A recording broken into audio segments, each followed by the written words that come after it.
subscribe to our channel and press the bell icon.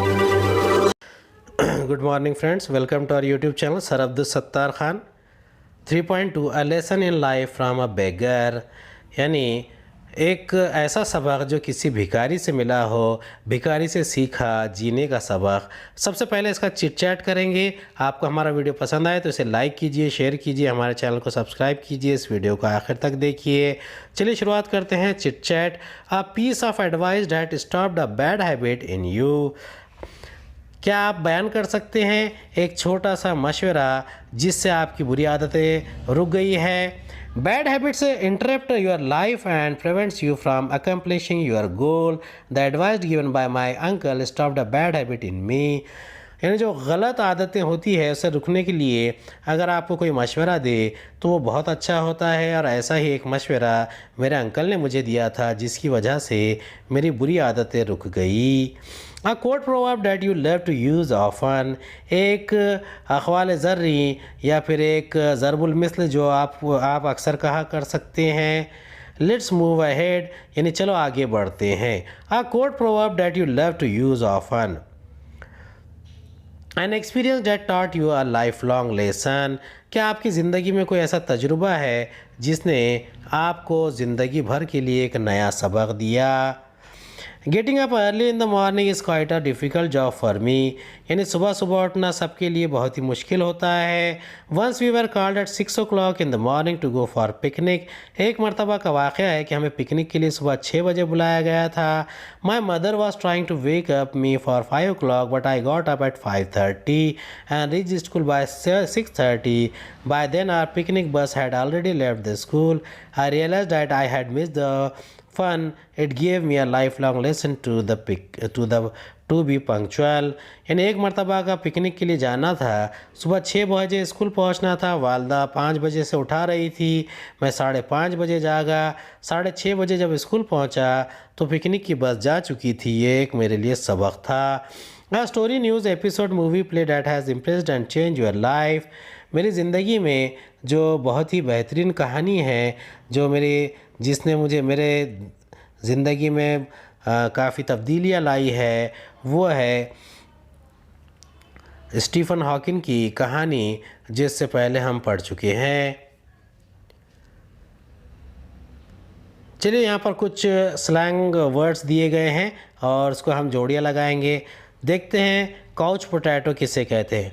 Couch potato lazy, good for nothing. Worrywart यानी वे worrywart किसे कहते हैं? Always nervous, worried. Fuddy duddy, old fashion, refuse change.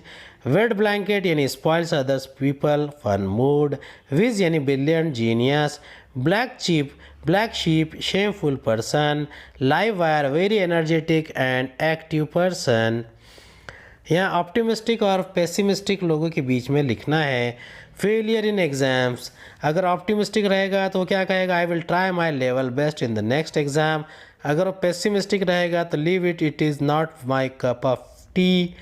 यानी optimistic यानी जो अपने आप को सोचता है कि वो बेहतरी करे। पेसिमिस्टिक यानी नेगेटिव सोचने वाला। Lose a good amount of cash, तो ऑप्टिमिस्टिक क्या कहेगा? Bad luck streak. पेसिमिस्टिक कहेगा what a bad luck. Unexpected rain for bad weather, उस वक्त ऑप्टिमिस्टिक कहेगा लेट्स एन्जॉय द रेन, और पेसिमिस्टिक कहेगा shit the rain again. Illness यानी बीमारी के वक्त क्या कहेगा? ऑप्टिमिस्टिक कहेगा I want to get well as early as possible, मुझे जल्दी बेहतर होना चाहिए, बड़ा तैयार होना चाहिए। या फिर पेसिमिस्टिक सोचेगा कि शायद मेरी मौत का वक्त आ गया है, मैं मरने जा रहा हूँ। एक्स्ट्रा क्लासेस इन स्कूल में एक्स्ट्रा क्लासेस रहेगी तो ऑप्टिमिस्टिक कहेगा teacher is going to teach something new, यानी उस्ताद कुछ नया सिखाने जा रहे हैं। पेसिमिस्टिक मनफी सोच के रखने वाला कहेगा what will it sir, it's a waste of time, इससे क्या होता है? इससे तो वक्त की बर्बादी है। चलिए शुरुआत करते हैं। A life lesson, a lesson in life from a beggar. इसे पढ़ेंगे, इसे समझने की कोशिश करेंगे। और अब देखिए इसमें जो बयान किया गया है, अ लेसन यानी एक सबक इन लाइफ, ज़िंदगी में, फ्रॉम अ बेगर यानी एक भिखारी से लिया गया सबक। देखिए हम किससे भी सबक ले सकते हैं, हासिल कर सकते हैं, और उसके बारे में हम हमारे गुमान में भी नहीं रहता, ऐसा सबक मिलता है। Meena is a good friend of mine, Meena मेरी एक बहुत ही अच्छी दोस्त थी या दोस्त है। She is an LIC officer earning a good salary, और वो एक LIC ऑफिसर है और वो बहुत अच्छी तनख्वाह पाती है। But there was always something strange about her, लेकिन उसकी ज़िंदगी में हमेशा कुछ ना कुछ अजीब व गरीब होता रहता है। She was forever unhappy, वो हमेशा नाखुश रहती है, नाराज़ रहती है। Whenever I met her I would start to feel depressed, मैं जब भी उससे मिली मुझे हमेशा ऐसा लगा कि मैं डिप्रेस हो जाऊंगी, यानी मैं तो एक किस्म की नाखुशी की हालत में फंस जाऊंगी, उदास महसूस करने लगूंगी, अफसरदगी मेरे ऊपर छा जाती है। It was as though her gloom and cynicism had a way of spreading to others, ये हमेशा ऐसा लगता था। वे ऑफ ग्लूम के माने फीलिंग ऑफ सैडनेस, डार्कनेस यानी गमगीनी, अफसरदगी, and cynicism a distrustful attitude यानी जिसमें हमेशा बेएतमादी का बर्ताव होता है। I would start to feel depressed. It was as though her gloom and cynicism had a way of spreading to others. अब उसकी ये जो आदत थी, ऐसा लगता है कि इसकी जो अफसुर्दगी है, खनूतियत की आदत है, दूसरों पर भी असरअंदाज होने की सलाहियत रखती है। She never had anything positive to say on any subject or about any person. वो हमेशा भी किसी के बारे में मुस्बत नहीं सोचती और मुस्बत राय भी नहीं रखती थी। For instance I might say to her, Meena did you know Rakesh has come first in his school, अगर मैं उससे कहती कि मीना क्या तुम्हें मालूम है कि राकेश अपने स्कूल में अव्वल आया, पहला आया है। Meena's immediate response would be to belittle the achievement. Naturally, his father is a school teacher, she would say. Meena का फौरी जवाब होता था कि इसकी कामयाबी को कम करके दिखाने का होता था, तो वो क्या कहती थी, ये तो होना ही था, ये तो होना ही है, इसके वालिद इसी स्कूल में टीचर है जिसकी वजह से उसे इतने नंबर मिले हैं। नेचुरली यानी फितरी तौर पर। If I said Meena Shweta is a very beautiful girl isn't she, अब देखिए Shweta is a very beautiful girl isn't she, ये एड ए क्वेश्चन टैग की एक एग्जाम्पल है। इफ़ आई सेड अगर मैं कहती Shweta is a very beautiful girl, Shweta कितनी खूबसूरत लड़की है ना, तो मीना क्या कहती थी, मीना वुड बी पेसिमिस्टिक। तो मीना क्या करती थी, वो बहुत ही ज़्यादा कहती थी कि When a pony is young, he looks handsome. It is age that matters. Wait for some time. Shweta will be uglier than anyone you know. Meena का क्या कहती थी, उसका फौरी जवाब होता था कि श्वेता कितनी खूबसूरत है ना, तो वो पेसिमिस्टिक से तरीक़े से कहती थी, मजाक उड़ाकर कहती थी कि टट्टू यानी खच्चर की छोटा हो तो खूबसूरत ही दिखता है, कुछ दिन ठहरो श्वेता तुम्हें दूसरों से भी बदसूरत दिखाई देगी। पेसिमिस्टिक किसे कहते हैं, पेसिमिस्टिक यानी कि यासियत पसंद, खनूतियत पसंद, यानी जिसमें एक किस्म की अफसरदगी होती है। Expecting the worst, taking a gloomy view of life, यानी जिसमें दूसरा जो पहलू होता है वो उसके सामने लाने की कोशिश करती है। यानी यहाँ पर श्वेता की खूबसूरती के बजाय बदसूरती का जिक्र मीना कर रही है। Meena it's a beautiful day, let's go for a walk. अगर मीना से कहा जाए, मीना आज कितना हसीन दिन है, चलो बाहर चलते हैं, चहलकदमी करते हैं। Let's go for a walk यानी चहलकदमी करने के लिए, घूमने के लिए जाते हैं। No the sun is too hot and I get tired if I walk too much. अब मीना क्या कहती थी, नहीं धूप बहुत तेज़ है और मैं ज़्यादा चलती हूँ तो थक जाती हूँ। टायर्ड होना यानी थक जाना, टू मच यानी ज़्यादा अगर मैं चलूँगी तो थक जाऊँगी।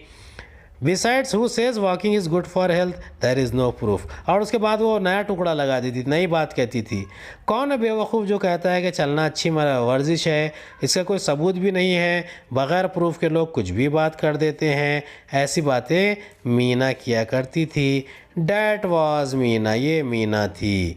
She stayed alone in an apartment as her parents lived in Delhi. वो एक अपार्टमेंट में अकेले रहा करती थी चूँकि उसके वालिदैन दिल्ली में रहते थे। She was an only child and had the habit of complaining about anything and everything. और वो अपने वालदेन की इकलौती औलाद थी, अकेली बेटी थी, और वो हर बार किसी न किसी चीज़ की शिकायत करती थी और उसकी वो आदत ही बन गई थी। कंप्लेनिंग जो थी उसकी क्या हो गई थी, हैबिट बन गई थी, आदत बन गई थी। एनीथिंग एंड एवरीथिंग यानी कोई भी चीज़ और किसी भी चीज़ के बारे में। Naturally, she wasn't a very pleasant company and nobody wanted to visit her. और यकीनी तौर पर वो उसका साथ कोई नहीं चाहता था, खुशगवार साथी नहीं थी और कोई उससे मिलना नहीं चाहता था। Then one day, Meena was transferred to Bombay and soon we all forgot about her.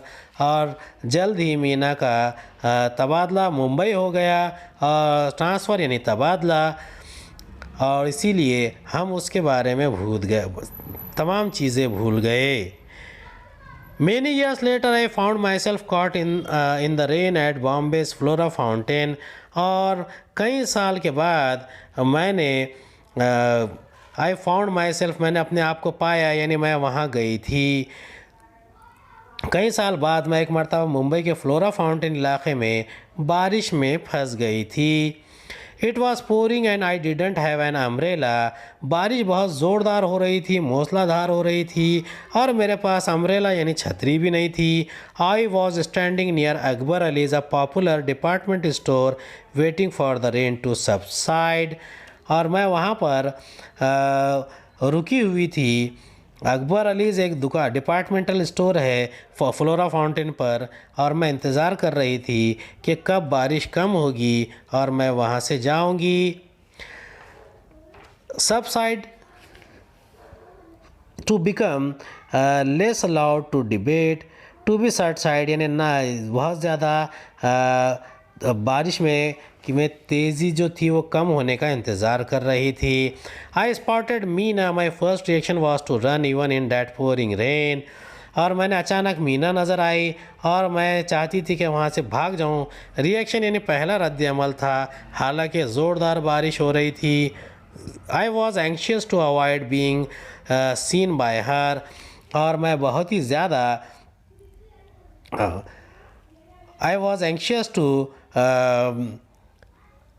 I was anxious to avoid being seen by her. मैं बहुत ही ज़्यादा जो कोशिश कर रही थी कि डर था कि कहीं मुझे देख ना ले, और मैं वहाँ से भागने की कोशिश कर रही थी।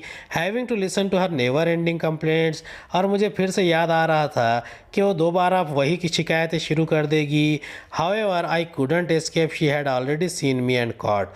और बावजूद लेकिन क्या हुआ, बावजूद इसके लेकिन मैं बच नहीं सकी और उसने मुझे देख लिया और मुझे पकड़ लिया। She had already seen me and caught my hand, hold of my hand warmly, what's more she was very cheerful. और इसमें बहुत ही अजीब बात थी कि शी वॉज मोर चीयरफुल, उसने मेरा हाथ पकड़ लिया और बहुत खुश नज़र आ रही थी। उम्मीद है आपको हमारा वीडियो पसंद आया होगा। अगले वीडियो में दोबारा मुलाकात होगी। खुदा हाफिज़।